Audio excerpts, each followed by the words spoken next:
querida!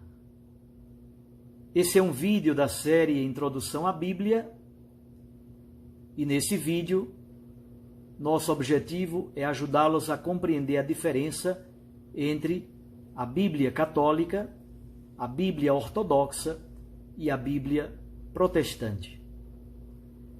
Uma informação básica e fundamental é que, grosso modo, em linhas gerais, podemos dizer que há três grandes ramos do cristianismo. A Igreja Católica Apostólica Romana, a nossa igreja, a Igreja Ortodoxa, que nasce em 1054, e as igrejas que nascem da Reforma Protestante, em 1517. Para compreender a diferença entre a Bíblia católica, ortodoxa e protestante, é importante darmos uma olhada no esquema da Bíblia judaica, a chamada Tanakh. Já expliquei para vocês o significado: T de Torá, N de Neviim, K de Ketuvim. Olhemos então esse esquema. Acompanhe, por favor. Primeiro você tem a Torá, com os 5 grandes livros que correspondem aos livros do nosso Pentateuco: Gênesis, Êxodo, Levítico, Números e Deuteronômio. Depois vocês têm os Neviim, ou profetas, dividido em profetas anteriores e profetas posteriores. Os profetas anteriores são Josué, Juízes, Samuel e Reis. Faça atenção que os 2 livros de Samuel da nossa Bíblia, na Bíblia hebraica, são um só. Os 2 livros de Reis, na Bíblia hebraica, são um só. Então temos os 4 livros dos profetas anteriores: Josué, Juízes, Samuel e Reis. E finalmente, os 4 livros dos profetas posteriores: Isaías, Jeremias e Ezequiel, e um livro chamado de o livro dos 12 profetas. Esses 12 profetas menores, que vão de Oséias a Malaquias, correspondem a um único livro na Bíblia hebraica. Finalmente temos a seção dos Ketuvim, que são 11 livros, 3 maiores, mais importantes: Salmos, Jó e Provérbios, 5 livros que são chamados de Megilot, ou 5 rolos. São livros lidos nas grandes festas judaicas. O livro de Ruth é lido na festa de Pentecostes, ou festa das semanas. O livro do Cântico dos Cânticos é lido na Páscoa. O livro de Eclesiastes é lido na festa das tendas. O livro das Lamentações é lido numa festa chamada Tisha B'Av, uma festa de lamentação exatamente pela destruição do templo. E finalmente, o livro de Esther é lido na festa dos Purim, é uma espécie de carnaval, uma festa profundamente alegre do calendário judaico. Além desses, ainda temos o livro de Daniel. Esdras e Neemias formam um único livro. 1º e 2º Crônicas também formam um único livro. Assim temos os 5 livros da Torá, 8 livros dos Neviim, 13, e 11 livros dos Ketuvim, formando assim os 24 livros da Bíblia judaica. A Bíblia hebraica, composta de 24 livros, divididos em Torá, Neviim e Ketuvim. Olhemos agora para a estrutura da Bíblia grega Septuaginta. Já sabemos que no século III a.C., em Alexandria, havia uma grande colônia judaica, mas judeus que não mais falavam aramaico, nem liam hebraico, falavam grego. Por isso houve a necessidade da tradução da Bíblia, dos livros do hebraico e do aramaico para o grego. Mas não foi somente uma tradução. Também foram acrescentados 7 livros escritos diretamente em grego e foram acrescentados fragmentos gregos ao livro de Ester e ao livro de Daniel. Acompanhe, portanto, a estrutura da Bíblia grega Septuaginta. Percebam que a estrutura dos livros na Septuaginta mudou levemente. Agora temos 4 colunas. A lei, o Pentateuco, permanece igual, os 5 livros de Gênesis a Deuteronômio, mas agora temos livros históricos, livros sapienciais e livros proféticos. Foi essa estrutura que predominou tanto na Bíblia católica, quanto na Bíblia ortodoxa, quanto na Bíblia protestante. Mas eu quero, por favor, que você preste atenção aos livros que estão evidenciados em azul e em amarelo. Em azul, nos livros históricos, você encontra o primeiro livro de Esdras. Está na Septuaginta. Esse livro foi aceito pelos ortodoxos, mas não é aceito nem pelos católicos, nem pelos protestantes. Portanto, é chamado de deuterocanônico, porque entrou no cânon posteriormente, mas é ao mesmo tempo para nós um apócrifo ou extracanônico, porque não é aceito no nosso cânon. O mesmo se pode dizer do terceiro Macabeus e de quarto Macabeus. Então, no bloco dos livros históricos, primeiro Esdras, terceiro Macabeus e quarto Macabeus. São livros deuterocanônicos, comparando com o cânon da Bíblia hebraica, portanto, entraram no cânon posteriormente, na Septuaginta, mas como não são aceitos nem pelos católicos nem pelos protestantes, eles também são chamados de apócrifos ou extracanônicos. No bloco dos sapienciais, nós temos um livro chamado Odes e outro livro chamado Salmos de Salomão.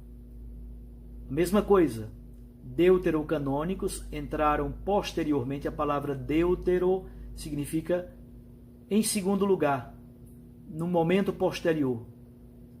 São deuterocanônicos, entraram no cânon da Bíblia grega posteriormente, foram aceitos pelos ortodoxos, mas não são aceitos nem pelos católicos, nem pelos protestantes. E agora, aquilo que nos interessa mais é o que está em amarelo. Os livros que estão evidenciados em amarelo foram livros escritos diretamente em grego, aceitos pelos judeus da diáspora, aceitos pelos cristãos desde o primeiro momento. A Septuaginta era a Bíblia dos cristãos. Foram aceitos pela Igreja até o século XVI. Porém, quando chegou na Reforma Protestante, os protestantes quiseram voltar ao que eles chamaram de voltar à verdade hebraica.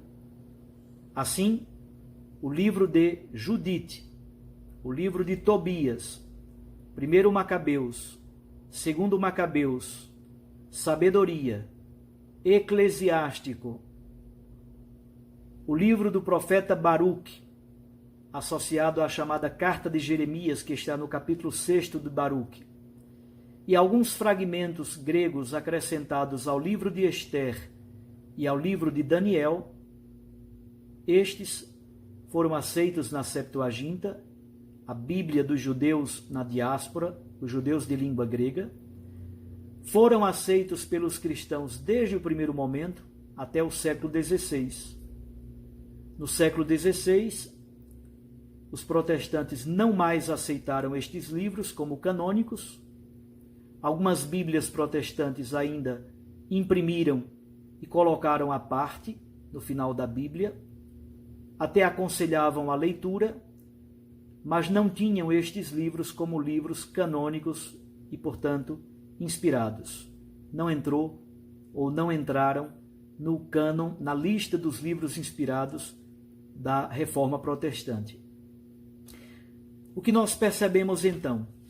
Que há alguns livros que podem ser chamados de deuterocanônicos. Entraram no cânon num segundo momento. Outros são propriamente ditos apócrifos ou extracanônicos. Não foram aceitos na lista dos livros considerados inspirados e, portanto, canônicos. Para nós, cristãos católicos, é muito importante também conhecer que já houve uma tradução da Bíblia para o latim, mais ou menos pelo século II depois de Cristo. Aliás, o século II depois de Cristo, nesse século, houve muitas traduções, tanto para o grego como para o latim. Não houve somente a tradução chamada Septuaginta. Áquila fez uma tradução ao grego da Bíblia no século II. Símaco, outra tradução no século II depois de Cristo. Teodosião, em Éfeso, fez uma tradução ao grego no século II. Houve um teólogo chamado Orígenes. Orígenes fez um trabalho muito bonito. Ele criou o que ele chamou de hexapla, ou hexapla, para facilitar. O que é a hexapla? Hexa significa 6. Hexapla significa a Bíblia em 6 colunas. Na primeira coluna, ele colocou o texto hebraico. Na segunda coluna, o texto hebraico transliterado em caracteres gregos. Na terceira coluna, a tradução grega de Áquila. Na quarta coluna, a tradução grega de Símaco. Na quinta coluna, uma revisão do texto da Septuaginta. E, finalmente, na sexta coluna, a tradução grega de Teodosião. Essa hexapla de Orígenes foi muito importante para o estudo dos manuscritos da Bíblia ao longo dos séculos. Além da Vetus Latina, que é do século II depois de Cristo, o Papa pediu a São Jerônimo, e isso aconteceu no início do século V, o Papa pediu a São Jerônimo para fazer uma tradução da Bíblia do hebraico e do aramaico e do grego para o latim.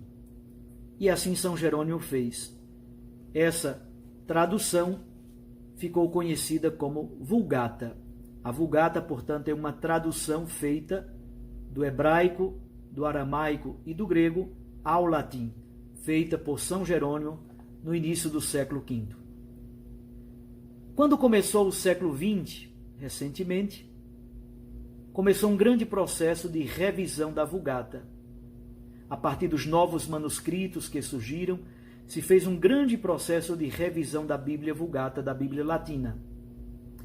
No Concílio Vaticano II, na última sessão em 1965, o Papa Paulo VI constituiu uma comissão para levar a termo esta grande obra de revisão completa da Bíblia chamada Vulgata.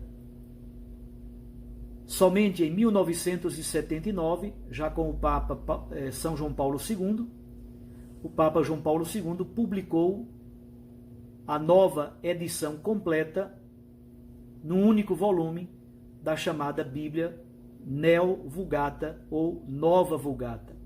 Completamente nova, completamente refeita, completamente traduzida.